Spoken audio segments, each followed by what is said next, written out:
திராவிட நாயகன் மாண்புமிகு முதலமைச்சர் அவர்கள் இந்த நல்லாட்சியில்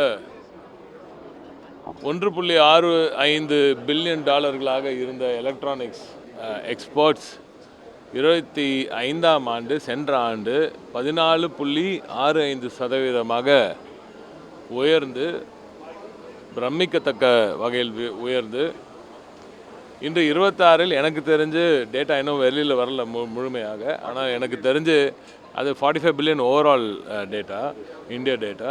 ஸோ அதில் குறைஞ்சபட்சம் ஒரு 18 பில்லியன் தமிழ்நாடு வந்து ஒரு 18 பில்லியனாவது நிச்சயமாக செஞ்சுருக்குன்னு நான் நம்புகிறோம்.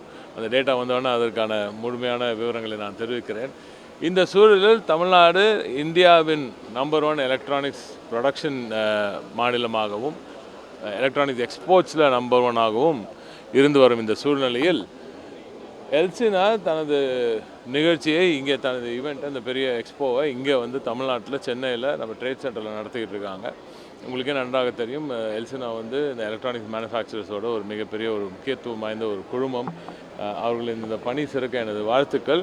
இங்கே ஜப்பான், கொரியா, சிங்கப்பூர் போன்ற நாடுகளிலிருந்து பலர் வந்து இங்கே இந்த நிகழ்ச்சியில் கலந்து கொண்டு இருக்கிறார்கள்.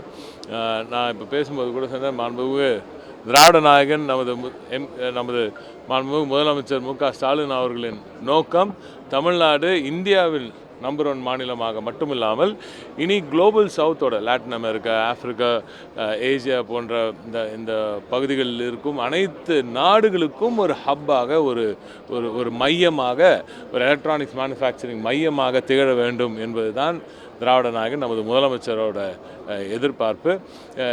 கவர்மெண்ட் ஆஃப் இந்தியா அவர்களோட சப்போர்ட்டாக நிறைய பிஎல்ஐ ஸ்கீம்ஸ்லாம் கொடுத்துட்ருக்காங்க. அதை வந்து முழுமையாக பயன்படுத்துகிற ஒரு மாநிலமாக தமிழ்நாடு சரியான வகையில் அதை பயன்படுத்தி சரியான வளர்ச்சியை தனது மக்களுக்கு கொடுக்கும் ஒரு மாநிலமாக தமிழ்நாடு இன்று இருந்து வருகிறது. அதற்கு எல்லோரும் நமது மாண்புமிகு முதலமைச்சர் அவர்களுக்கு நன்றி கூற வேண்டும். அதை தாண்டி இது போன்ற இருக்கும் நமது மேனுஃபேக்சரர்ஸ்க்கு அவர்களோட கடின உழைப்புக்கு, அதை தாண்டி நமது உழைப்பாளிகள் அங்கே அந்த களத்தில் அந்த ஃபேக்ட்ரிஸில் உழைக்கும் எனது அருமையான தங்கைகளுக்கும் எனது தம்பிகளுக்கும் எனது வாழ்த்துக்களையும் நன்றிகளையும் நான் தமிழ்நாடு அரசின் சார்பில் நான் தெரிவித்துக் கொள்கிறேன். ஏன்னா அவர்களின் இந்த உழைப்பு தான் இன்று தமிழ்நாட்டை நம்பர் 1 மாநிலமாக முன்னேறி வருகிறது. தொடர்ந்து இந்த வளர்ச்சி நிச்சயமாக தொடரும். எல்லோரும் ஒன்றாக வெல்வோம் என்று மாண்புமிகு முதலமைச்சர் அவர்கள் கூறியிருக்கிறார். இந்த நிகழ்ச்சி இப்போ இந்த வருஷம் இவங்க தனியாக நடத்துகிறாங்க. அடுத்த ஆண்டு தமிழ்நாடு கவர்மெண்ட்டை இந்த நிகழ்ச்சியை எடுத்து நடத்த வேண்டும் என்று நான் கேட்டிருக்கேன், நான் சஜஸ்ட் பண்ணியிருக்கேன்.